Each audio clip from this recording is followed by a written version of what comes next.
Assalamualaikum warahmatullahi wabarakatuh.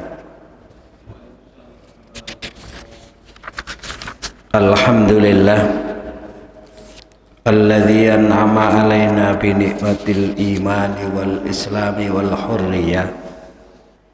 Asyhadu an la ilaha illallah wa asyhadu anna Muhammadan abduhu wa rasuluh. Allahumma salli wa sallim wa barik ala nabiyyina Muhammadin wa ala alihi wa sahbihi ajma'in, amma ba'd.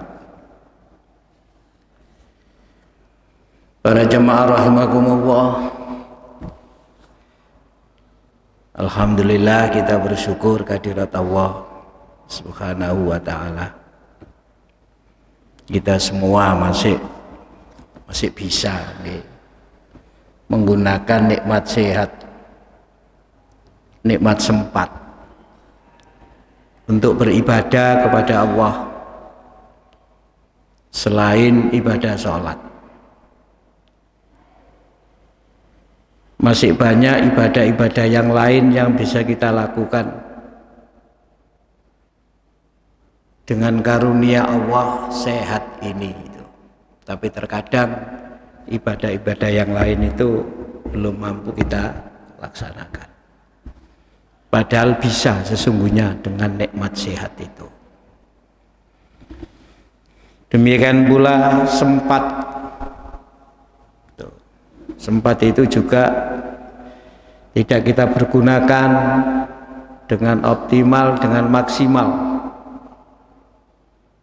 untuk senantiasa beribadah kepada Allah di luar ibadah sholat. Kayak ngaji begini ini gitu. Alhamdulillah malam seperti ini kita mampu, kita bisa menggunakan nikmat sempat kita untuk senantiasa terus mengkaji agama. Kita kaji ini ngaji tafsir, yang kita kaji ini firman Allah. Dulu sudah pernah kita sampaikan, tidaklah orang-orang berkumpul di rumah dari rumah-rumah Allah, mereka membaca Al-Quran lalu mentadarusi, mengkaji kandungannya, melainkan oleh Allah mereka dikaruniai ketenangan, ketentraman. Manusia ini kan punya nafsu makan, nafsu minum, nafsu senang, nafsu terhadap harta benda, nafsu amaro, nafsu ke arah yang tidak baik, tapi juga punya nafsu yang disebut dengan nafsul mutmainnah. Nah, nafsu itu kalau diisi dengan Quran, insya Allah menjadi nafsul mutmainnah. Tenang kita itu hidup ini tentram. Karena hidup ini tidak kita jalani berdasarkan kemampuan sendiri kita, tapi juga ada kekuatan Allah yang telah dianugerahkan kepada kita. Misalnya rezeki itu kita tinggal mencari kita itu, tapi jaminan sudah dijamin oleh Allah. Seperti firman-Nya Allah, wa ma min dabbatin fil ardi illa 'alallahi rizquha. Tidak ada makhluk binatang yang melata di atas bumi ini melainkan rezekinya sudah ditetapkan oleh Allah. Sudah dijamin rezeki itu. Seberapa besar dan banyak, yaitu urusan Allah. Bahwa kita menjemput rezeki itu, iya, itu bagian dari ikhtiari kita. Maka tidak boleh malas, tidak boleh boros, itu kita gunakan untuk infak, untuk sedekah, itu tenang dan ada berkahnya. Rezeki itu kalau berkah, hidup ini tentram. Kenapa? Dihindarkan dari nafsu ammarah tadi itu, kecenderungan ke arah yang tidak baik. Tapi nafsunya menjadi nafsul mutmainnah, sehingga senantiasa radhiyatam mardiyah. Tuh. Yeah. Ridho gitu loh, dan Allah ridho itu. Ridho itu ya puas. Diberi sehat seperti ini puas. Bisa menjadikan karunia Allah itu ada kepuasan. Selalu koreksi diri agar kita dapat mendekatkan diri kepada Allah. Itu. Bisa bersyukur gitu. Kayak hari ini HUT, kemerdekaan Republik Indonesia, itu diperingati dengan berbagai bentuk peringatan. Memperingati itu ya supaya kita itu mengingat. Kegiatan memperingati itu satu momentum untuk mengingatkan supaya kita tidak lupa, sebab manusia itu tempatnya lupa. Manusia itu tempatnya salah. Kalau lupa itu ya memang manusia itu tempatnya lupa. Kalau salah itu ya memang manusia tempatnya salah. Yang baik itu bukan orang yang nggak punya salah, tapi orang yang punya salah kemudian menyadari akan kesalahannya. Nanti mungkin kapan kita akan bahas orang berbuat salah dituduhkan kepada orang lain. Nanti kita bahas ayatnya nanti. Tidak hari ini, kapan-kapan nanti. Ada orang berbuat salah, tapi yang dituduh itu orang lain yang berbuat salah. Itu di Quran sudah ada itu. Ayatnya sudah ada di Quran begitu itu. Dan sudah digambarkan dan sudah pernah terjadi peristiwa-peristiwa seperti itu. Tidak mengakui kesalahannya itu. Kenapa? Manusia itu tempatnya salah dan tempatnya lupa. Kemerdekaan ini merupakan karunia Allah dan itu sudah tertulis itu di pembukaan Undang-Undang Dasar 1945 dengan kalimat yang berbunyi atas berkat rahmat Allah. Allah itu jelas, konsepnya jelas. Dasar berpikirnya begitu ada kalimat Allah itu jelas, pasti itu terkait dengan agama. Karena kalau ditanya siapa Allah itu, tidak ada lagi jawabannya. Kecuali la ilaha illallah. Jawabannya akan ke situ. Atas berkat rahmat Allah. Dan itu diakui. Tanpa rahmat dan karunia Allah, meskipun berusaha sekuat tenaga, sulit memperoleh keberhasilan itu. Apalagi dengan realitas bangsa kita dalam segala sarana, dalam segala fasilitas itu jauh di bawah negara penjajah itu. Jauh. Lalu mereka sudah bawa meriam. Kita senjata andalannya pakai bambu runcing. Nah, itu misalnya begitu itu. Loh ya Kak, ya jauh itu. Oke. Ya, tapi kan ada Allah. Rasulullah itu ketika bersembunyi di gua Hira dikepung itu para tentara itu. Loh, tapi kok tidak kemudian melihat jangan-jangan sembunyi di gua ini, malah tidak punya pikiran seperti itu. Padahal Abu Bakar sempat menangis itu. Hanya berdua dengan tentara segitu banyak mengejar beliau.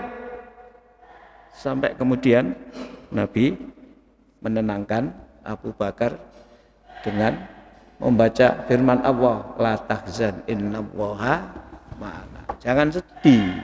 Allah itu bersama kita. Allah itu bersama kita itu. Buktinya Nabi juga selamat sampai di Madinah hijrah itu. Padahal dikejar-kejar seperti itu. Dan itu tentara terlatih semua itu. Terlatih semua itu. Karena Rasulullah itu setiap diblokade tidak pernah menyerah. Tuh. Setiap dianiaya itu tidak pernah menyerah Rasul itu. Makin yakin akan keberhasilannya. Lawang dikepung saja bisa keluar, mereka nggak tahu kok. Keluarnya kemana itu lo nggak tahu mereka itu. Seperti itu Pak, itu diakui. Maka Piagam Jakarta, di mana dari Piagam Jakarta itu isinya termasuk pembukaan, masuk pada pembukaan UUD 45 itu ada piagam itu ya nyontoh piagam Medina, ada piagam Medina. Ada sebuah tesis itu yang ditulis di Jakarta Pak, judulnya Antara Piagam Madinah dan Piagam Jakarta. Tesis dulu itu. Dulu Pak, itu dulu sebelum saya S2 itu tahun 90-an itu sudah ada tesis antara Piagam Madinah dan Piagam Jakarta itu. Nah, Indonesia juga begitu, atas berkat rahmat Allah. Tetapi setelah merdeka banyak orang yang melupakan nikmat Allah itu. Kembali karena manusia itu tempatnya lupa. Lo nikmat sehat aja lo lengah. Tuh. Nikmat sempat itu lo lengah. Kata Nabi, ada dua nikmat yang banyak membuat manusia itu lengah. Lengah itu apa? Lupa kalau itu nikmat Allah tidak digunakan untuk bersyukur. Malah justru disia-siakan. Tidak dimanfaatkan seoptimal mungkin seperti yang dikehendaki oleh Allah. Padahal Allah itu wa itta'adzana rabbukum. Ingatlah ketika Tuhanmu beradzan. Adzan itu mengumandangkan, mengumumkan. Diumumkan oleh Allah. Apa pengumumannya? La in syakartum la azidannakum wala in kafartum inna adzabi lasadid. Ayat ini sering disampaikan kepada kita. Cuma bait ta'adzannya itu kadang diputus. Ingatlah ketika Allah mengumandangkan, Allah mengumumkan. Ta'adzan itu ya adzan itu mengumandangkan. Berarti keras, lu keras wong adzan kok enggak keras. Ya keras wong ta'adzan. Sama dengan wa'adzin bin nasi fil hajj itu. Adzanlah wahai Ibrahim untuk seluruh manusia. Apa yang diadzankan dikumandangkan? Al-hajj, haji. Al-hajj yaitu apa? Haji itu. Dikumandangkan di atas gunung yang sekarang oleh orang Indonesia dikenal Jabal Khubes. Cuma sekarang gunungnya sudah nggak kelihatan karena di atas gunung itu dibangun istana raja. Untuk tamu-tamu raja, undangan raja itu karena ada akses dari istana raja itu masuk ke Masjidil Haram, ada aksesnya itu. Dan dijaga tentara itu Pak itu karena ya istana itu tamu-tamu negara itu di situ kalau naik haji itu. Itu lupa bahwa kemerdekaan ini merupakan anugerah Allah, karunia Allah, rahmat Allah, nikmat Allah. Lupa, tidak digunakan untuk bersyukur, malah digunakan untuk kufur. Lah, bahwa manusia itu sering melupakan nikmat Allah itu sudah ada itu di dalam surat, sampean buka Pak, surat 7, surat 5 ayat 7 itu. Sampean buka itu nggih. Ini bukan materi ini, nanti materinya kita surat siapa?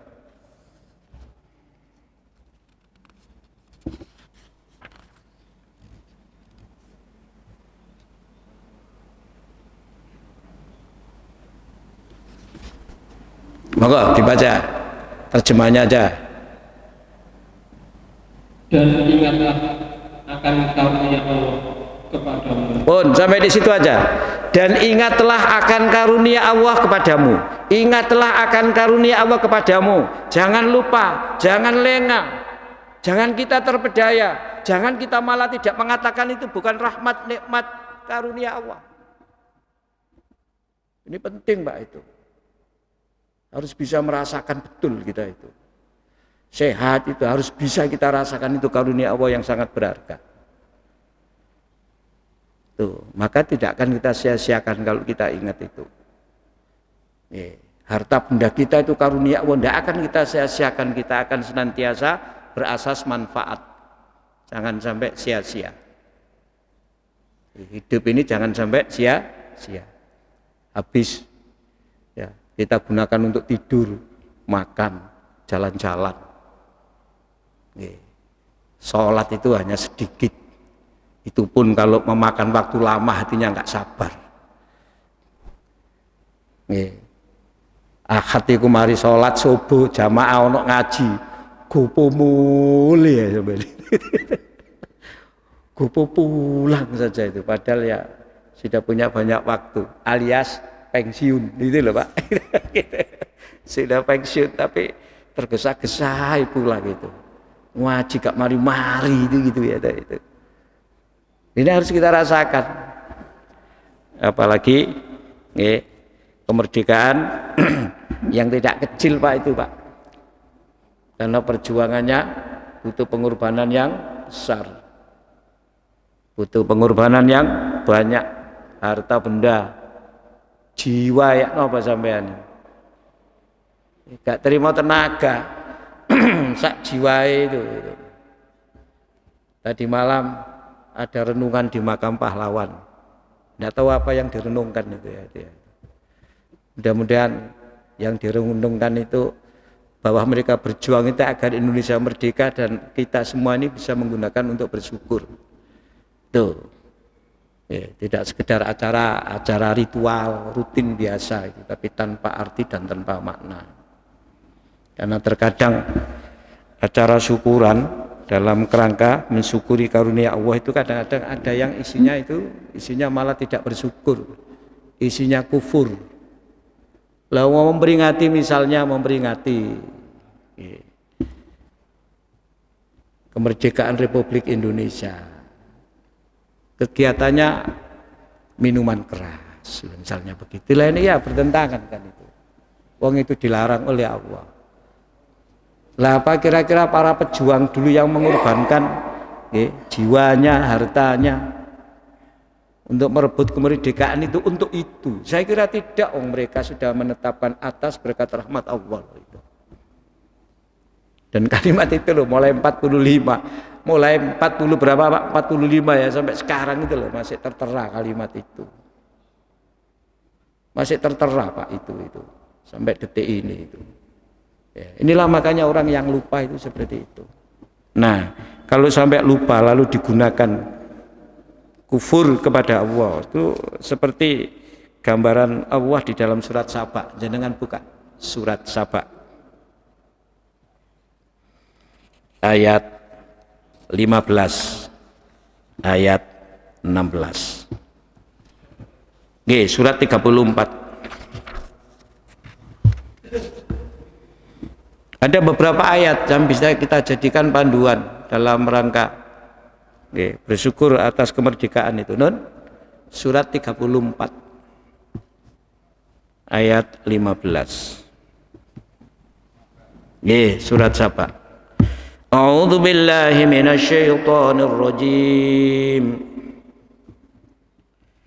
Laqad kana li saba'in fi maskanihim ayatun jannati al-yamini wa shimal. Kulu min rizqi rabbikum washkuru lahu baldatun thayyibatun wa rabbun ghafur. Fa'aradu fa'arsalna 'alaihim sailal 'arami wa baddalnahum bi jannataini dawata ukulin habdin wa athlin wa syai'in min sidrin qalil.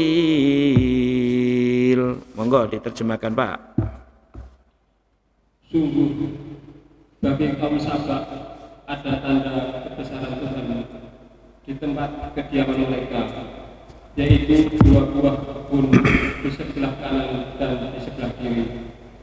Kepada mereka dikatakan, makanlah olehmu dari rezeki yang dianugerahkan Tuhanmu dan bersyukurlah kepadanya. Negerimu adalah negeri yang baik, nyaman, sedang Tuhanmu adalah Tuhan yang Maha Pengampun. Tetapi mereka berpaling, maka kami kirim kepada mereka banjir yang besar, dan kami ganti kedua kebun mereka dengan dua kebun yang ditumbuhi pohon-pohon yang berbuah pahit, pohon asli dan sedikit pohon sidr. Pohon asli. Iya, hafal Pak, iya. Sampun. Ayat ini menerangkan tentang negara Sabak. Negara Sabak itu di Yaman. Sebelum Rasulullah lahir. Negara Sabak itu negara gemah ripah loji lawi. Karena apa? Karena pertaniannya maju. Negaranya itu berada di gunung, lalu di kanan kirinya gunung itu kebun. Atau kalau sekarang lahan pertanian luas.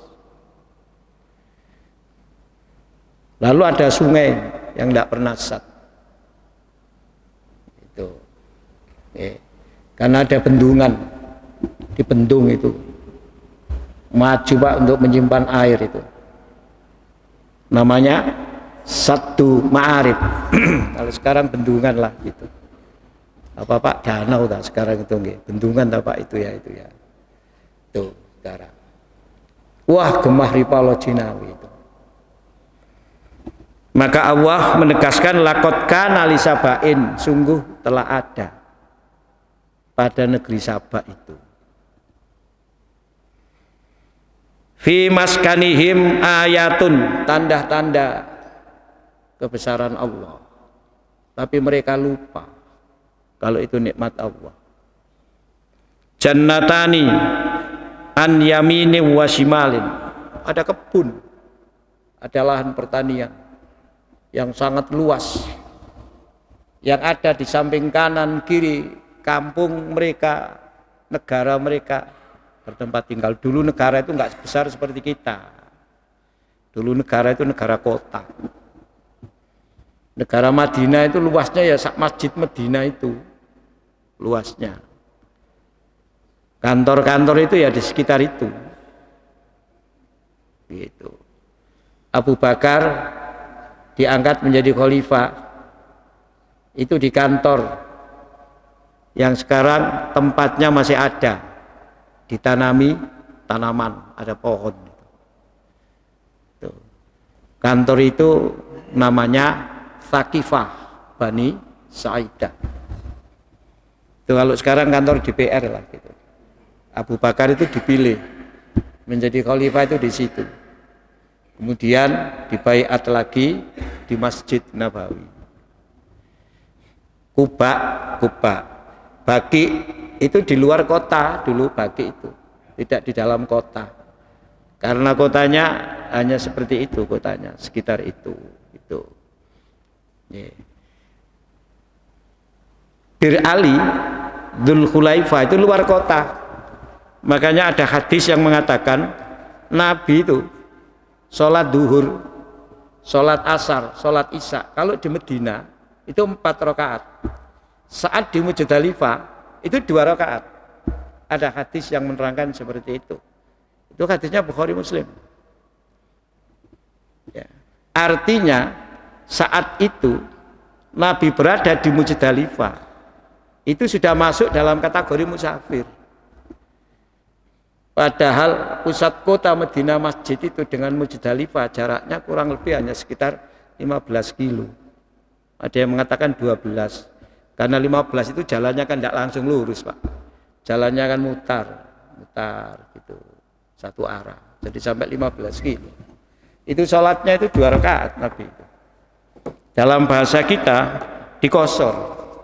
Meskipun ada yang mengatakan sesungguhnya bagi musafir sholatnya 2 rakaat itu bukan kosor, memang kewajibannya 2, bukan 4, kewajibannya ada yang begitu. Para ulama fikih itu, tapi ada yang mengatakan itu kosor itu, karena didasarkan pada firman Allah surat An-Nisa 102 itu. Lalu itu pernah ditanyakan oleh Umar kepada Rasulullah karena ayat itu berkaitan dengan perang. Bagaimana bagi yang tidak perang itu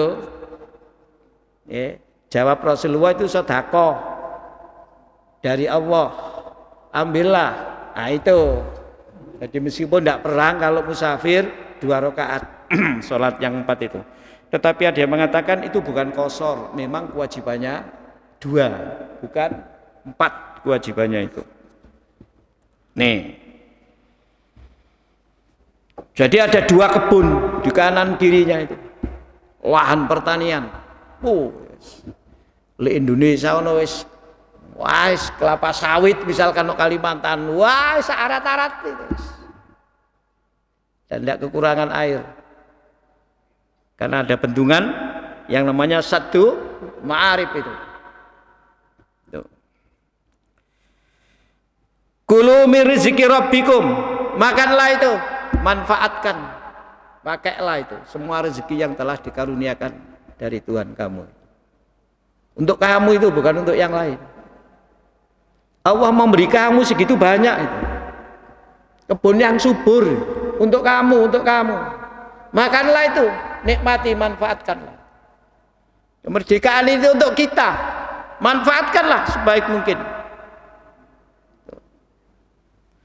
Waskuru lahu, bersyukurlah kepada Allah. Jangan lupa bersyukur kepada Allah. Bersyukur kepada Allah. Syukur itu menggunakan karunia Allah seirama dengan tujuan diciptakannya manusia. Sejalan, searah dengan tujuan diciptakannya manusia. Untuk apa? Untuk ibadah. Ibadah am, bukan sekedar sholat. Dulu pernah kita sampaikan, untuk bisa beribadah segala aktivitas kita ini, ya paling tidak ada 4 atau sampai 5. Pertama, ibadah itu artinya tunduk patuh kepada Allah. Didasarkan yang pertama ini, kita merasakan kebesaran keagungan Allah. Selain Allah tidak agung, selain Allah tidak besar. Allahu Akbar itu kita agungkan, kita besarkan. Yang kedua, kita merendah kita itu, rendah hati. Itu namanya tadarru, bukan takabur, tapi takbir, rendah hati kita itu. Sudah pernah kita sampaikan. Baru yang ketiga tadi, tawadhu, wujud tawadhunya itu patuh, taat. Yang keempat, semua itu dilakukan dalam kerangka ridha Allah, ridha Allah. Ridha Allah ini. Dan ini sulit ini memang. Dan yang kelima, berharap Allah memberikan balasan. Apapun yang kita amalkan di dunia ini, baik yang kita amalkan itu urusan ibadah mahdhah kayak sholat, maupun ghairu mahdhah yang lain, tapi berharap diberi pahala oleh Allah. Itu. Dengan demikian orientasinya itu akhirat. Orang bersyukur itu berarti gitu bahasanya tunduk menggunakan karunia Allah untuk bertakbir kepada Allah, untuk takdim, bukan untuk takabur. Sebab tidak sedikit karunia itu diberikan bukan untuk tunduk, malah untuk takabur. Tambah diberi Allah, tambah sombong. Tambah diberi oleh Allah, tambah sombong. Kadang orang itu begitu itu. Kadang-kadang nggak diberi saja sombong kok, karena memang manusia itu punya sifat itu. Dan sombong itu sifat utama iblis, itu sombong. Wastakbar, takabur. Maka kata Nabi, manusia itu kalau dalam hatinya ada sedikit saja seberat darah rasa sombong, haram masuk surga. Karena nggak pantas manusia sombong, harus merendah, rendah hati, tunduk, tadarru, tawadhu kepada Allah itu. Nah, itulah bersyukur itu. Maka Allah berfirman, waskuru lahu, bersyukur, baldatun thayyibatun wa rabbun ghafur. Negaramu akan menjadi negara yang baik. Kata Allah, wa rabbun ghafur, dan Tuhanmu akan selalu memaafkan bila ada kekurangan dan kesalahan-kesalahan kamu di dalam mengelola negara. Yang penting kerangkanya bersyukur, bukan sekedar syukuran. Tadi malam itu Pak ya, semua kan di RT itu renungan sampai jam 24 nggih Pak nggih. Jam 24. Mari renungan malam, acara tirakatan. Tirakat itu ndak mangan, ndak tidur. Tirakat itu dari kata taroka. Ndak makan-makan kita. Ya nggak apa-apa kalau memang acaranya seperti itu. Tapi kerangka bersyukur. Peringatan ini mengingatkan kita akan karunia Allah. Jadi jangan seperti yang diterangkan oleh Allah di dalam surat ini. Baldatun thayyibatun barokun ghafur itu sering diterjemahkan dalam bahasa Jawa negara yang gemah ripah loji nawi makmur. Waskuru lahu baldatun thayyibatun warabun ghafur. Fa'aradu, kemudian penduduknya berpaling, tidak bersyukur, kufur, tidak digunakan beribadah, tidak digunakan kepada kebaikan, malah digunakan kepada perbuatan-perbuatan yang mafsadah, yang merusak. Itu perbuatan keji, mungkar, perbuatan yang menjijikkan. Nah itu dipakai itu. Fa arsalna alaihim sailal arimi. Kata Allah, kemudian kami kirim kepada mereka banjir besar. Banjir terbesar itu sesudah zamannya Nabi Nuh, itu adalah banjir pada kerajaan Saba karena menghancurkan kerajaan itu. Dengan hancurnya negara Saba, berdirilah berbagai negara, berbagai kerajaan kecil. Di antara kerajaan kecil yang kemudian bisa menjadi besar, itu namanya kerajaan Himyariya. Itu didirikan oleh orang-orang yang bisa menyelamatkan diri dari tenggelamnya kerajaan Saba itu. Lalu mendirikan kerajaan Himyariya. Pada perkembangan berikutnya, kerajaan Himyariya itu dipimpin oleh seorang yang berasal dari Ethiopia. Sesungguhnya aslinya bukan Ethiopia, dari Romawi Timur. Namanya Abruha. Lah Abruha inilah yang hendak memboyong Ka'bah. Ka'bah di Mekah itu hendak diboyong untuk dibawa ke Yaman. Persis saat kelahiran Nabi. Jadi Saba ini Nabi itu belum lahir, belum. Zamannya Nabi Sulaiman itu Saba. Zamannya Nabi Sulaiman itu. Tuh. Bahkan nasib tragis yang dialami oleh Raja Abraha ini bersama tentara gajah. Karena disongsong oleh Allah dengan pasukan Ababil. Ya. Ababil itu ada yang mengatakan, kata teman-teman, ada di lembah namanya lembah Muhaisir, katanya itu. Tapi ada yang mengatakan tidak di situ. Dekatnya Masjid Khif katanya, di Mina. Jadi belum masuk ke wilayah Mekah, masih jauh Pak itu. Kalau sekarang belum masuk ke wilayah Ajiziyah, belum masuk itu. Masih di Mina. Ada yang mengatakan bahkan Mina perbatasan dengan Muzdalifah. Jadi masih jauh. Bab nanti kalau dari Mina itu ke barat sedikit, lalu belok ke selatan, itu masuk wilayah Mahbas Jin. Setelah Mahbas Jin, masuk terowongan, baru sampai ke Masjidil Haram. Masih jauh. Masih jauh ke sana itu. Masih jauh Pak itu. Tapi sudah disongsong di situ itu. Tuh, hancur. Ini tuh kerajaan Himyariya itu sebagai pecahan daripada kerajaan Saba. Wa baddalnahum bi jannataini dawata uklin hamtin, diganti kemudian. Ya ada setelah berikutnya itu. Tanah yang subur, tumbuhannya juga tumbuh, tapi buahnya pahit. Tidak ada yang mau, Pak. Buahnya pahit. Kalau ada sidrun, Mbak Asalin itu sedikit. Sidrun itu kalau sekarang ini buah apa? Buah apa Pak?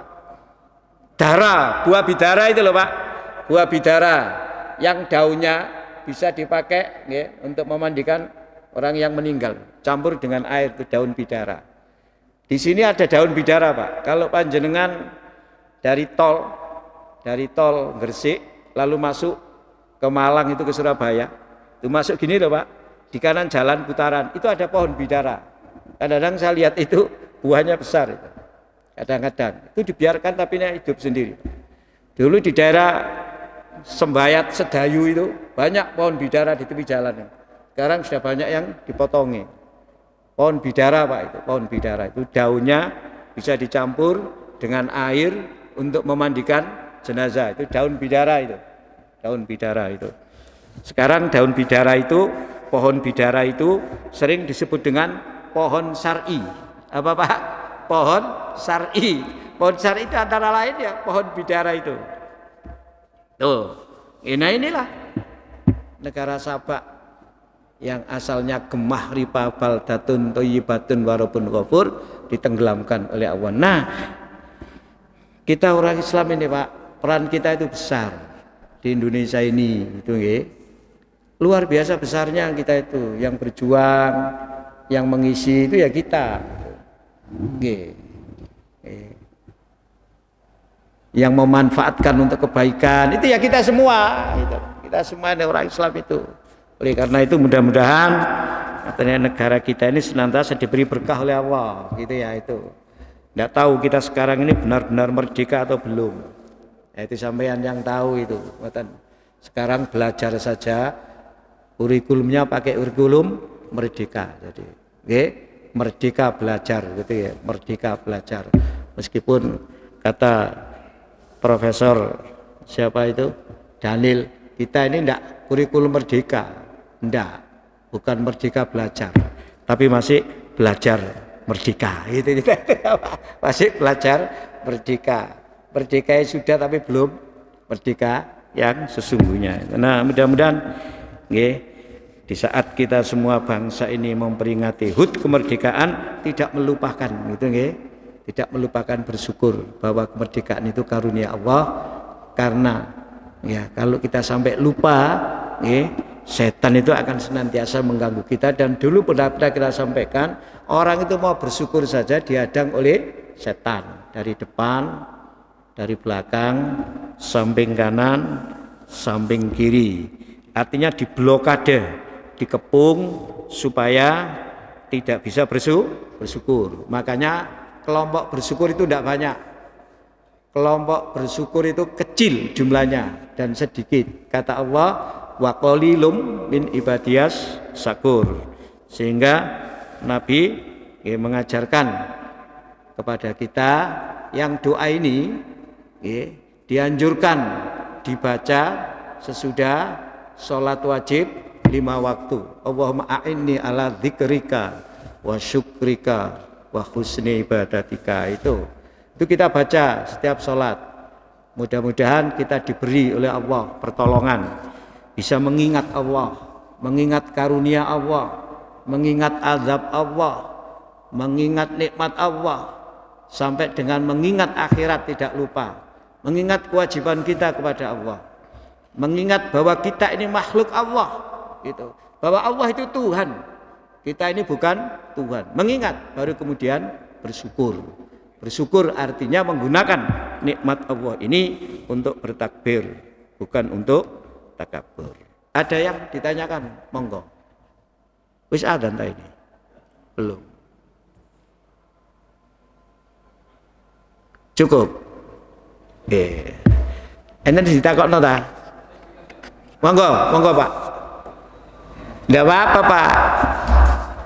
Tidak apa-apa, karena daun bidara itu mengandung, ya sebelum diteliti itu mengandung sesuatu yang bisa membersihkan diri. Tetapi sekali lagi jangan kemudian daunnya itu yang dianggap memiliki kemampuan. Kembali kepada Allah Pak. Jadi kalau udah urusan gitu-gitu itu kembali kepada Allah. Kalau mau tidur jangan lupa baca doa qul huwallahu, ya qul a'udzu birabbil falaq, qul a'udzu birabbin nas. Nggih. Lalu ditiup di tangan, kata hadis begitu, diusapkan ke seluruh tubuh, ya itu ya, itu. Terus baca doa ndak tidur, ditambah dengan tasbih Pak, sampai zikir menurut hadis, baca subhanallah 33, ini hadis ini, baca alhamdulillah 33, baca Allahu Akbar 34, jadi 100 jumlahnya, 34, tapi itu selesai Pak. Bapak-bapak orang tidur itu diikat lehernya oleh setan. Tuh. Ketika dia bangun dan berdoa, lepas ikatan itu. Wudu, lepas ikatan yang satu. Diteruskan sholat, habis, hilang mereka. Bahkan sampai yang berada di ujung hidung ini keluar semua. Tapi kalau sampai subuh kok nggak bangun, jam 7 nggak bangun, bukan sekedar diikat, telinganya dikencingi itu oleh setan. Itu Pak ya, itu enggak apa-apa Pak itu. Yang penting jangan kemudian panjenengan bergantung pada daun itu. Dan ada beberapa daun-daun itu yang diterangkan di dalam hadis, ada gitu ada. Ya memang Nabi itu ya memberitahu kita kadang nanti di akhirat itu ya Pak ya, di surga itu ada gunung. Gunung apa? Gunung Uhud. Jadi gunung Uhud itu ada di sana nanti. Itu kata Nabi begitu. Cuma bagaimana gunung yang kita nggak tahu. Nggak tahu. Tapi ada gunung itu di sana nanti itu ya itu. Tapi sekali lagi ya, itu kebesaran Allah lewat begitu-begitu itu. Sebab kalau enggak nanti kita akan menjadi syirik, Pak. Oke. Saya kira begitu. Kurang lebihnya mohon maaf. Assalamualaikum warahmatullahi wabarakatuh.